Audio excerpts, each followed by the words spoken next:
بسم اللہ الرحمن الرحیم. السلام علیکم ورحمۃ اللہ وبرکاتہ.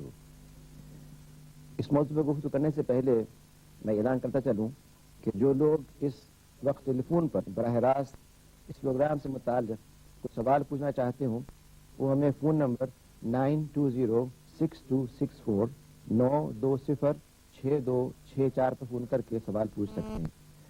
اور جو حضرات اسلام آباد سے باہر سے کال کر رہے ہوں وہ فیلسٹی کوڈ 051 ڈائل کرنے کے بعد 9206264 پر فون کر سکتے ہیں.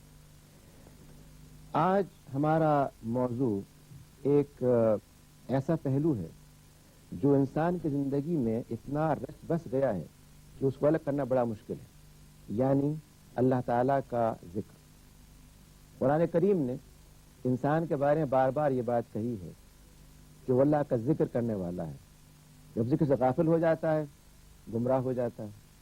ہم دیکھیں گے کہ قرآن پاک نے اس حوالے سے کس کس پہل کو متوجہ کیا ہے اور انسان مطلوب کیا واقعی اللہ کا ذکر کرنے کے ساتھ ساتھ اس دنیا میں اچھے کام بھی کر سکتا ہے یا محض ایک کشنشین ایسا فرد بن جائے جو بیٹھا ہوا اللہ کو یاد کر رہا ہو. قرآن پاک میں یہ اصطلاح 290 مرتبہ استعمال ہوئی ہے اور اس میں سب سے پہلی بات جو ہمارے سامنے رکھی گئی ہے وہ یہ کہ خود ذکر کلام الہی کے بارے میں استعمال کیا گیا ہے. چنانچہ سورہ الحجر میں یہ بات فرمائی گئی کہ بے شک یہ کتاب نصیحت یعنی الذکر ہم نے اتارا اور ہم اس کے نگہبان ہیں. اسی اصطلاح کو جو ذکر کی اصطلاح ہے قرآن کریم نے بہت سے مقامات پر یاد دہانی کے مفہوم میں بھی استعمال کیا ہے.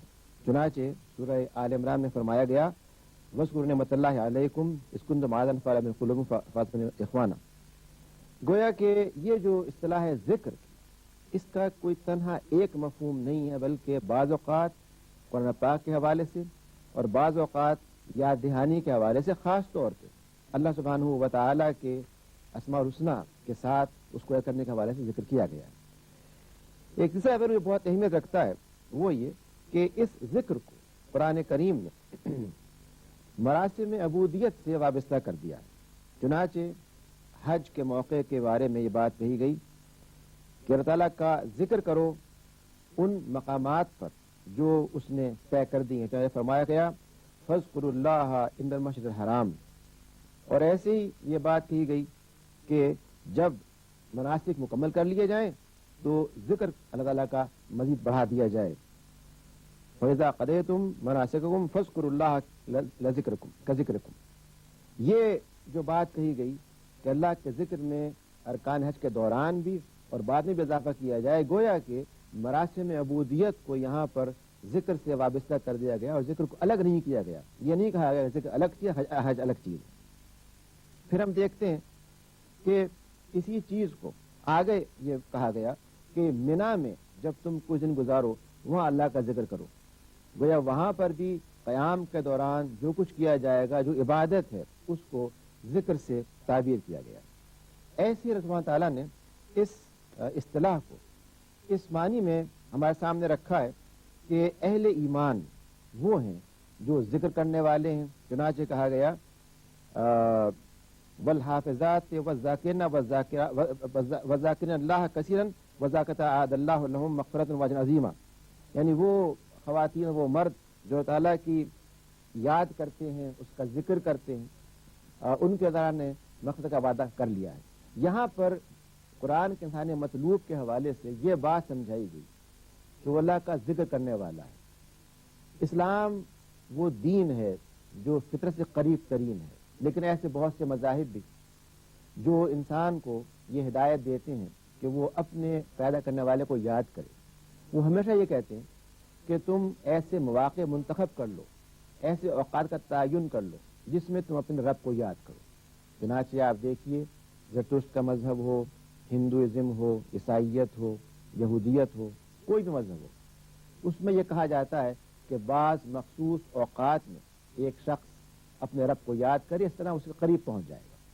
لیکن یہاں جو بات آپ کے سامنے آئی وہ یہ کہ قرآن کا انسان مطلوب محض وہ فرد نہیں ہے جو چند لمحات میں اپنے رب کو یاد کرنے کے بعد پھر اس یاد کو لپیٹ کے رکھ دے اور اس کے بعد دنیا میں ایسا مشغول ہو جائے کہ جب دوبارہ وہ وقت نہ آ جائے اس وقت تک یاد نہ کرے۔ عمل صورتحال کچھ ایسی ہے کہ ہم نے صدیوں کے عمل انتہا کے نتیجے میں اپنے طرز عمل کو ایسا بنا لیا ہے کہ اللہ تعالیٰ کی یاد کے لیے چند مخصوص اوقات، چند مخصوص دن، چند مخصوص مواقع طے کر لیے گئے ہیں، اور ان مقامات پر، ان دنوں میں، ان اوقات میں ہم اس کو یاد کر لیتے ہیں۔ اس کے بعد اگر ضرورت پیش آتی ہے تو ہم دوسروں کو یاد کرتے ہیں۔ چنانچہ ہم یہ سمجھتے ہیں کہ اگر کوئی مشکل پیش آ جائے، بارش نہ ہو، قحط کی شکل پیدا ہو جائے، زلزلہ آ جائے، کوئی آسمانی آفت آ جائے تو ہم سجدے میں گر جاتے ہیں، یا اگر ہمیں کوئی فتح نصیب ہو جائے سجدے میں گر جاتے ہیں، کہتے ہیں اللہ نے کام کر دیا۔ لیکن اس کے بعد جس طرح ہم تہوار مناتے ہیں، جس طرح ہم اپنے گھروں میں طرز عمل اختیار کرتے ہیں، جس طرح اپنے بچوں سے پیش آتے ہیں، جس طرح خواتین کا طرز عمل اختیار کرتے ہیں، ان تمام معاملات میں ہم کوشش یہ کرتے ہیں کہ جو مروجہ طریقے انہیں اختیار کیا جائے۔ چنانچہ خواتین کے حوالے سے اگر ہم ان سے کوئی بات کرتے ہیں، یہ سمجھتے ہوئے بات کرتے ہیں کہ ہم حاکم و محکوم ہیں۔ بچوں کے بارے میں جب ترجمہ خیال کرتے ہیں سمجھتے ہیں کہ بہت ہی ناسمجھ بے شعور قسم کے افراد ہیں اور ہم اس سے شعور رکھتے ہیں۔ ان تمام معاملات میں ہمیں کبھی یہ احساس نہیں ہوتا کہ اللہ تعالیٰ کا ذکر یہاں بھی ہونا چاہیے، یعنی اللہ تعالیٰ نے جو ہم سے کہا ہے کہ اپنے بندوں سے محبت کرو، اہل خانہ کے ساتھ اس طرح پیش آؤ جیسے تمہاری آنکھ کی ٹھنڈک ہو، تمہاری اولاد تمہارے لیے ایک امانت ہے، اس کی تربیت تمہارے پر ایک فریضہ ہے۔ ان تمام چیزوں کو جو اللہ کے ذکر کی شکلیں ہیں، یعنی اس کے احکامات کی پیروی، اس کو نظر انداز کرتے ہوئے ہم یہ سمجھتے ہیں کہ چونکہ ہم نے جمعے کی نماز ادا کر لی ہے، اب ہمیں یہ حق پہنچ گیا کہ ایک خاتون کے ساتھ، ایک بچے کے ساتھ، ایک بوڑھے کے ساتھ اور ان افراد کے ساتھ جو ہم پر اعتماد کرتے ہوئے ہمیں اقتدار حوالے کر دیں، ان کے ساتھ جو وجہ اختیار کر لیں، اب ہم اختیار میں۔ یہ جو طرز عمل ہے یہ ایک باغی انسان کا ہے۔ قرآن پاک یہ چاہتا ہے کہ ایسا انسان پیدا ہو جو اقتدار میں ہو، محکوم ہو، معیشت میں ہو، سیاست میں ہو، جہاں کہیں بھی ہو، وہ اللہ تعالیٰ کو یاد رکھتے ہوئے طرز عمل کو اختیار کرے۔ جو بات میں نے گزارش کی ہے یہ محض ایک فلسفہ نہیں ہے، بلکہ قرآن کریم نے اس کو بار بار واضح کیا ہے۔ چنانچہ ہم دیکھتے ہیں کہ ذکر الہی کے حوالے سے اور خاص طور پہ اس اصطلاح کے حوالے سے جسے ہم نے محدود کر لیا ہے محض قلب کی واردات تک، اس کے بارے میں قرآن پاک یہ بات فرماتا ہے کہ اگر تمہیں کسی چیز کے بارے میں معلومات نہ ہو تو تم اہل ذکر سے معلومات کر لو، یعنی کوئی سوال ہو، کوئی پریشانی ہو، کوئی بات واضح ہو رہی ہو، ان سے معلوم کر لیا جائے۔ یہاں کیا بات کہی گئی؟ یہاں یہ نہیں کہا گیا کہ آپ کسی گوشے میں جا کر کے کسی ایسے فرد سے جس نے اپنے آپ کو دنیا سے کاٹ کر کے ایک خاص مقام پر مقید کر دیا ہو، وہاں اسے جا کے پوچھیں، بلکہ یہاں اہل ذکر سے مراد وہ اہل دانش ہیں، وہ علماء ہیں، وہ مفکرین ہیں، وہ لوگ جو جن کا علم رکھتے ہیں، جو یہ جانتے ہیں کہ محض قرآن پاک ہی نہیں بلکہ قرآن پاک کے زیر سایہ جو علوم پیدا ہوئے، وہ سائنسی علوم، طبیعات کا علم، کیمیا کا علم، حیوانیات کا علم، جینیٹکس کا علم، ان تمام علوم سے واقف رکھنے والے افراد کو اہل ذکر کہا گیا۔ اور یہ کہا گیا کہ جب وہ اللہ تعالیٰ کے ساتھ اپنا وہ تعلق باندھ لیتے ہیں جو بندگی کا تعلق ہے، تو ان کا یہ علم بھی اللہ تعالیٰ کا تابع ہو جاتا ہے۔ ایسے افراد سے رجوع کرنا، ان سے معلومات حاصل کرنا، یہاں پر یہ کہا گیا ہے کہ ان سے آپ ہدایت لیجئے، معلومات لیجئے، اور چونکہ وہ معلومات قرآن کریم کی روشنی میں ہوں گی زندگی کو بہتر بنائیں گی۔ گویا ارباب دانش کے لیے اس کی اصطلاح یہاں پر استعمال کی گئی۔ یہ ایک سوال ہے جس میں ہم پہلے سنتے ہیں، پھر بعد میں آگے چلتے ہیں۔ جی السلام علیکم۔ وعلیکم السلام۔ میں اسلام آباد سے بول رہی ہوں، شائستہ۔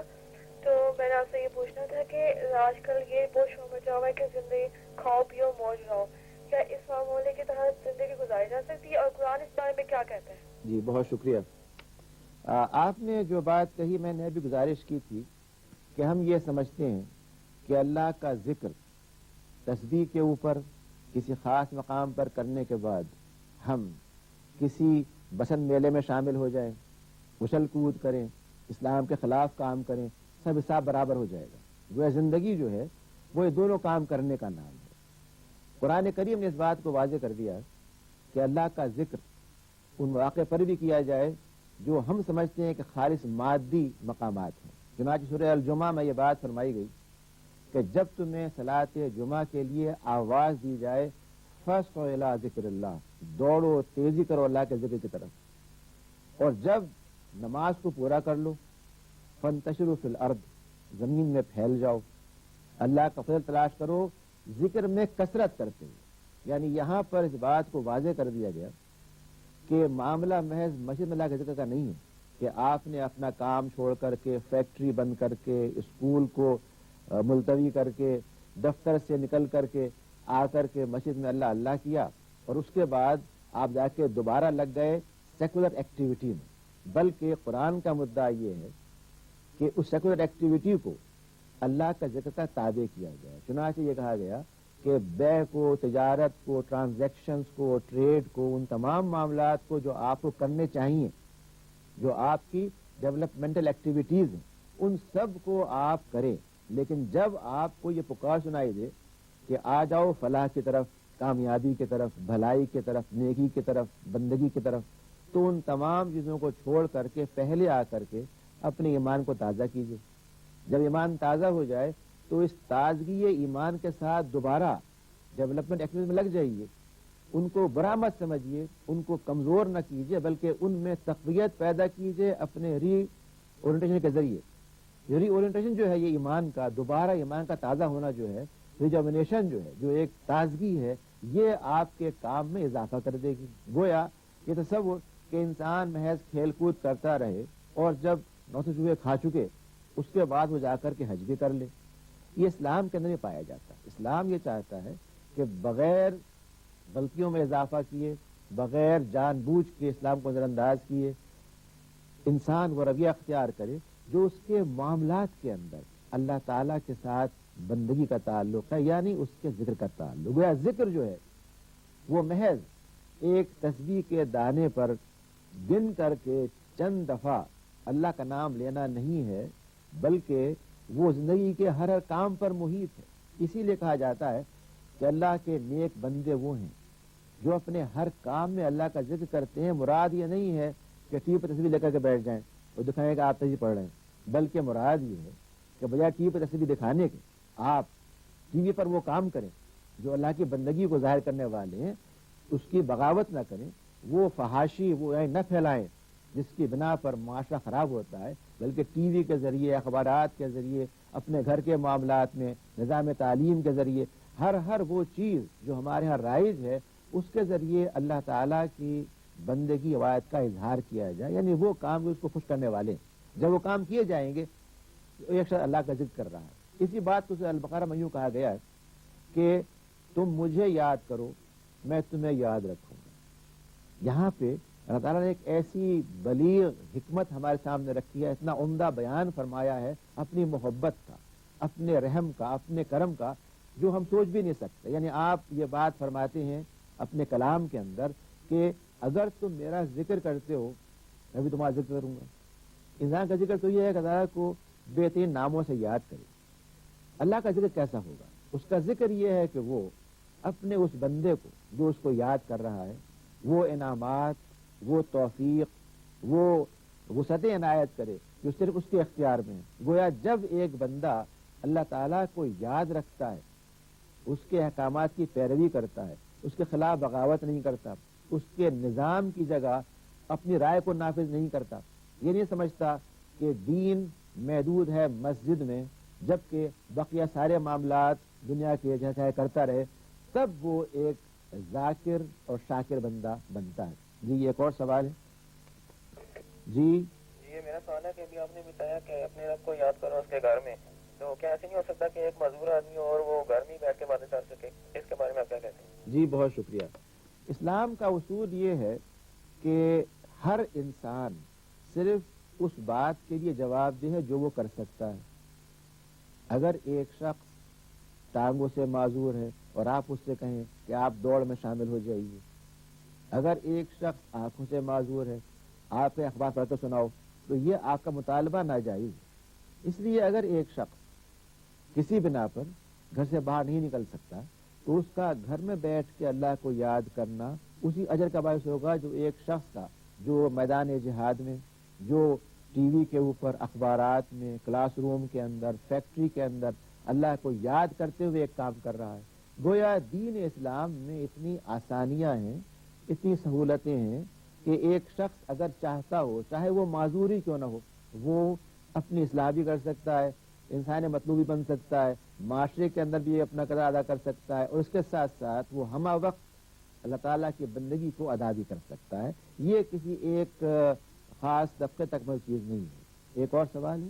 جی جی ہیلو، السلام علیکم۔ وعلیکم السلام۔ تو سر، میں نے آپ سے سوال کرنا تھا کہ ذکر کے حوالے سے مراقبے کی اہمیت یا حیثیت بیان فرمائیے، اس کے بارے میں کیا ارشاد ہے؟ بہت شکریہ۔ دیکھیے، یہ جو اصطلاح ہے مراقبے کی، یہ ہمارا جو ایک علم تصوف ہے اس کی ایک اصطلاح ہے جس کا وجود حضور صلی اللہ علیہ وسلم کے تقریباً 100 سال بعد ہمیں نظر آتا ہے تاریخ میں۔ گویا نہ اس کا ثبوت حدیث سے ہے نہ قرآن سے، لیکن یہ ایک ایسی رسم و رواج کی شکل ہے جو ہمارے بعض علماء نے، بزرگوں نے اختیار کی ہے۔ اس کی صنعت کو حفظ میں نہیں پائی جاتی، اس لیے جس کو قرآن پاک نے کہا ہے وہ یہ ہے کہ اللہ تعالیٰ کو یاد کرو اور اس ذکر کو صبح اور شام صلاۃ کی شکل میں، اس ذکر کو عبادت کی شکل میں، اس ذکر کو بندگی کی شکل میں۔ یہ وہ واضح قسم کی آیات ہیں قرآن کریم کی جو میں نے آپ کے سامنے رکھی ہیں، جن میں یہ کہا گیا ہے کہ اگر تمہیں ذکر کرنا ہے تو صلاۃ کو اختیار کرو۔ چنانچہ یہ کہا گیا کہ وقیم الصلاۃ ان الصلاۃ تنہی عن الفحشاء والمنکر ولذکر اللہ الاکبر، یعنی صلاۃ جو ہے وہ فحشاء اور منکر کو مٹانے والی ہے، اور یہ اللہ تعالیٰ کا بہترین ذکر ہے۔ جب قرآن یہ بات کہتا ہو جو جس سے بڑھ کے کوئی سچائی نہیں دنیا میں ہو سکتی، اور میں یہ کہوں کہ نہیں، صلاۃ تو ایک ضمنی چیز ہے، ایک فرض ہے، لوگ سبھی کرتے ہیں، میں ایک خاص انداز میں ذکر کروں گا، تو کون سی بات درست ہوگی؟ اسلام ایک سادہ دین ہے جو یہ چاہتا ہے کہ لوگ سادگی سے عملی طور پہ اس کام کو کریں۔ وہ نہیں چاہتا کہ آپ نے آپ کو کاٹ کر کے دنیا سے اپنے آپ کو توڑ کر کے بیٹھ جائیں۔ حدیث میں یہ بات فرمائی گئی ہے کہ صلاۃ کے دوران بھی ایک شخص آنکھیں بند نہ کرے بلکہ شروع طور پہ نماز پڑھے۔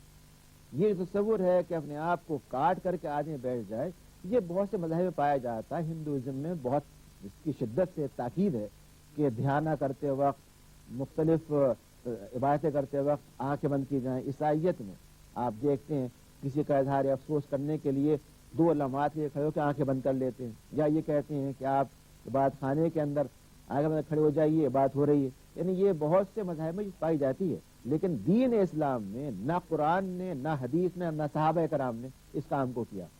ہم نے اگر اس کو اختیار کیا ہے، اس کی وجوہات مختلف ہو سکتی ہیں، تاریخی اثرات ہو سکتے ہیں، مقامی اثرات ہو سکتے ہیں، لیکن اس کی دلیل نہ قرآن میں ہے، نہ حدیث میں ہے، نہ صحابہ کرام کے عمل کے اندر ہے۔ تو میں یہ عرض کر رہا تھا کہ یہ جو ذکر کی اصطلاح ہے، اس کو اگر قرآن پاک کے حوالے سے دیکھا جائے تو جن کو ذاکرین کہا گیا ہے، ذاکرات کہا گیا ہے، جو اللہ کا ذکر کرنے والے افراد ہیں، یہ وہ ہیں جو اپنی زندگی سے ان تضادات کو دور کر دیتے ہیں جنہیں ہم ذکر کے حوالے سے اختیار کر لیتے ہیں۔ یعنی ہم یہ کہتے ہیں کہ آپ اتنی مرتبہ فلاں ذکر کر لیجئے، پھر آپ جو چاہیں کرتے رہیں، سب چیزیں اس سے صاف ہو جائیں گی۔ اس کی بنیاد دین اسلام میں نہیں ہے، بلکہ اسلام یہ چاہتا ہے کہ اللہ کے ذکر کو اپنے تمام معاملات پہ غالب کیا جائے، اور جہاں کہیں بھی ایک شخص پایا جاتا ہے وہ اللہ تعالیٰ کو یاد رکھتے ہوئے، اس کی بندگی کرتے ہوئے اللہ تعالیٰ کے ذکر کو اختیار کرے۔ یہ اختصار سے اس اصطلاح کا وسیع مفہوم ہے، اور قرآن کے سارے مطلوب کا وہ تصور ہے جو قرآن نے ہم کو دیا ہے۔ اگر آپ کے ذہن میں کوئی سوالات مزید رہ گئے ہوں اور آپ یہ چاہتے ہوں تو ان پر خط لکھ کے ہم سے معلومات کریں، تو اس کے لیے پتہ ہے انچارج موضوع صبح، روشن پاکستان نشریات، اسلام آباد ٹی وی سینٹر، خاندو اسلام آباد، فیکس نمبر 92229224 92222924۔ بہت بہت شکریہ۔